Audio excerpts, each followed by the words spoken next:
lopango oyo toloba lopango oyo certificat d'enregistrement nango ezali ya commune, ezali domaine public ya l'État.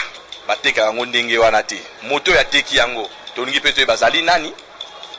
Soki bateki yango il fallait pe basala mikando abengaka mikanda ya désaffectation. Est-ce que mikando ana désaffectation pour na elongwa eloko moko ya domaine public et comme na domaine privé? Mikanda wana ezali kwa to ana besoin na yango to mona yango. Lokola mikanda na ezali te nazali koloba tout ezali escroquerie organisée. Mais un coup d'épée dans le dos va échouer parce que ils ont tenté d'escroquer. Mais ba escroquerie aboye ezali ebele ba bâtiment mingi ya l'État lelo mingi kei na commune ya Kalamu kaka yango place tozali certificat d'enregistrement ezali au moins ba bâtiment nyonso tout oyo ezali nzinga ezali na kati ya certificat d'enregistrement ya commune ya Kalamu. Résidence ya bourgmestre o nga bourgmestre fona vanda baspolia yango. Résidence ya bourgmestre adjoint baspolia yango.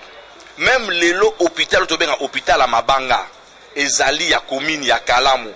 Mais aucun ba bimisi sous info enregistré certificat d'enregistrement na kombo ya docteur Mokoboy. Nde toza ko dénoncer yango. Mais bateki lupango te et puis ba kotika na koteka yango te mais ezali escroquerie.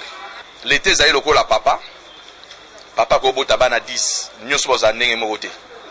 Na kati wana mwana kulu nazali soda azali docteur azali ministre pas azali. Na kati ya l'État biso bato ya ko représenter l'État ba intrus bato bazali ebele na kati.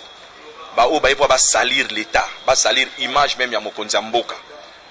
Lokola eloko esalami na commune na Kalamu. Na yango tozo senga na bakonzi. Ba fungola enquête na eloko oyo.